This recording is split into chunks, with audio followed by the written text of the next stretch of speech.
नमस्कार मंडळी, मी संध्या स्वागत करते तुमचं आपल्या यूट्यूब चॅनलमध्ये, ज्याचं नाव आहे संध्याज ब्लॉगर अँड फूडीज. आणि आजच्या ब्लॉगमध्ये सुद्धा आज ना मस्तपैकी पाऊस सुरू झालेला आहे आणि म्हणजे झड पडल्यासारखं, एकदम झड लागले म्हणतो ना आपण, त्या प्रकारे एकदम म्हणजे पडून निघून गेलेलं नाही, एकसारखं चालू आहे रिमझिम रिमझिम.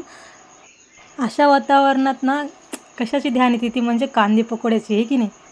त्याच्यासाठीच करायला घेतलेले कांदे पकोडे आणि माझ्या पद्धतीने करून पहा, एकदम कुसकुशीत होतात आणि छान कुरकुरीत कुसकुशीत एकदम छान.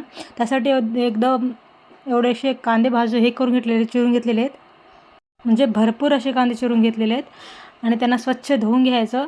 धुवून घेतानाच पूर्ण त्याचे म्हणजे तुकडे वेगळे वेगळे करायचे, जे आपण अखंड असतात ते, म्हणजे प्रत्येक बारीक बारीक वेगळे करून घ्यायचे तुकडे आणि स्वच्छ धुवून घ्यायचे. पाणी कांद्यात न ठेवता पूर्ण कांद्यातून पाणी एका चाळणीमध्ये व्यवस्थित काढून घ्यायचं, जेणेकरून त्या कांद्यामध्ये बिलकुल पाणी राहणार नाही आणि असे पाणी जास्त असं काय म्हणतात, पाणी सुटणार नाही कांद्याला. त्यासाठी व्यवस्थित पाणी नितळून घ्यायचं त्याच्यातून. मग एका भांड्यामध्ये घ्यायचं आता कांदे, जे आपल्याला कांदे पकोडे करायचे आहेत त्याच्यासाठी. जवळपास मोठे मोठे 6 ते 7 कांदे होते आणि सगळं पाणी नितळून घेऊन व्यवस्थित एका पातेल्यात काढून घेतलेलं आहे. त्यासाठी आता हे सगळं मसाला, म्हणजे जे पदार्थ इन्ग्रेडियंट्स आहेत आपल्याला टाकायचे, जे सगळे कांद्यामध्येच टाकून घ्यायचं. त्यामुळे काय होते, कांद्याला सगळीकडे व्यवस्थित सगळे मसाला लागला जाईल.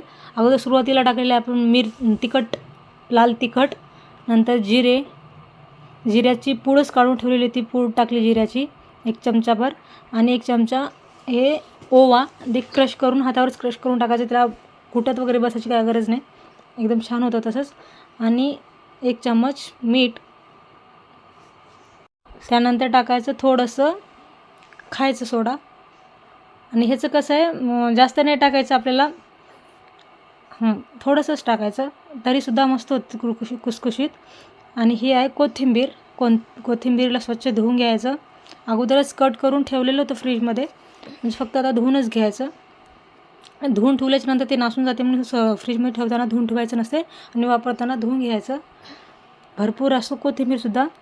आणि ह्या सगळ्या वस्तूंना ना अगोदरच व्यवस्थित फिरवून घ्यायचं, पीठ टाकण्याच्या अगोदरच. त्यामुळे काय होईल, सगळं तिखट, मीठ, सगळे मसाले एकत्र व्यवस्थित सगळ्या कांद्याला लागल्या जातील आपल्या. आणि खायचा सोडासुद्धा असतो ना, ते सुद्धा सगळीकडे पसरल्या जाते.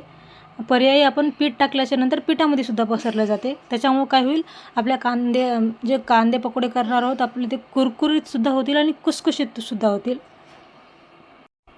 जवळपास सगळीकडे मसाला मला लागलेला आहे. आणि पीठसुद्धा आपण बघत टाकायचं, म्हणजे कांदा आणि हे 3 चमचे, मोठे मोठे 3 चमचे टाकून घेतले. व्यवस्थित त्यांना फेटून घ्यायचं. अगोदर मी चमच्यानंच करत आहे, पण हे चमच्यानं काय व्यवस्थित फेटणार नाही, नंतर हाताने व्यवस्थित फेटावंच लागणार आहे चांगलं, म्हणजे मिसळून घ्यावं लागणार आहे कांदे आणि बेसनचं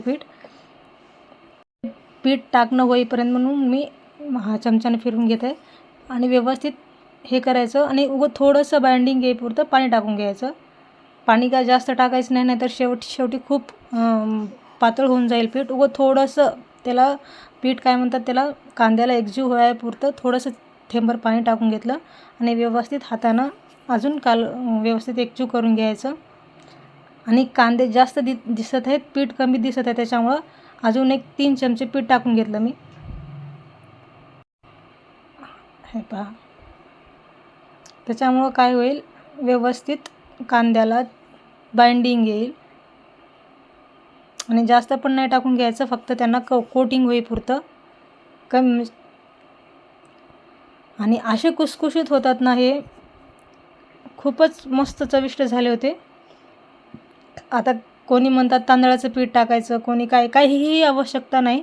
एकदम ह्या पद्धतीनंच केलं ना खूप कुसकुशीत होतात. आणि तेल मात्र भरपूर घ्यायचं तळण्यासाठी. थोडेसेच टाकलं तेल, जर घेतलं ना बुडाला बसतील आणि ते चांगले कुरकुरीत होणार नाहीत. त्यासाठी तेल भरपूर घ्यायचं आणि चांगलं तापू द्यायचं. तापल्याशिवाय भजी टाकायचे, पकोडे टाकायचेच नाही मध्ये. पाहू शकता तुम्ही, मस्त आता तेल गरम झालेलंच आहे टाकल्याच्या अगोदरच. आणि केव्हाही हातानं पकोडे टाकायचे, चमच्यानं नाहीच टाकायचे, कारण त्याच्याशी चमच्यानं कसं एका जागीच मुद्दे पडतात. आणि हे व्यवस्थित असे हाताने टाकल्याच्यानंतर कांद्याचं व्यवस्थित हे होईल. आणि पाणी एका मगमध्ये ठेवून घ्यायचं आणि हात दरवेळेस धुवून घ्यायचं आणि मग तळायला घ्यायचं. ह्याच्यानं काय होईल, एकतर चमचा खराब होणार नाही आणि एकतर दरवेळेस हातानं टाकल्याच्यानंतर हात धुल्याच्यानंतर व्यवस्थित राहतील सगळं.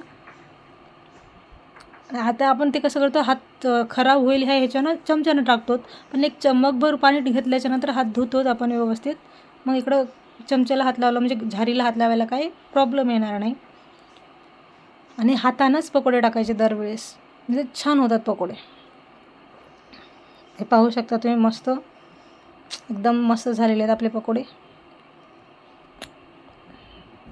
नाही पहा, पावसाचं वातावरण आणि असे मस्त पकोडे, हे काय सांगता येणार नाही. बायकांना तर काय नाही इथं गरम गरम भेटत, पण सगळ्यांना ज्यांना भेटतं, मोठ्याला लहानाला सगळ्यांना ते म्हणजे आवडीनं आमच्या घरात सगळे खातात. ज्यांनी करणार असं त्यांना शेवटी थंड झालेले भेटतात. ते खाऊ घालण्यामध्ये सुद्धा वेगळीच मजा असते. आणि खूप छान झालेले आपले पकोडे. आणि कोणाच्या घरी ह्यात असल्या पावसामध्ये मस्त कांदे पकोडे झाले ते मला कमेंट करून नक्की सांगा. आणि आजचे पकोडे आवडले की नाही मला कमेंट करून नक्की सांगा. व्हिडिओ आवडल्यास व्हिडिओला लाईक करा, चॅनलला सबस्क्राईब करा. पुन्हा भेटू आपल्या पुढच्या व्हिडिओमध्ये. तोपर्यंत बाय.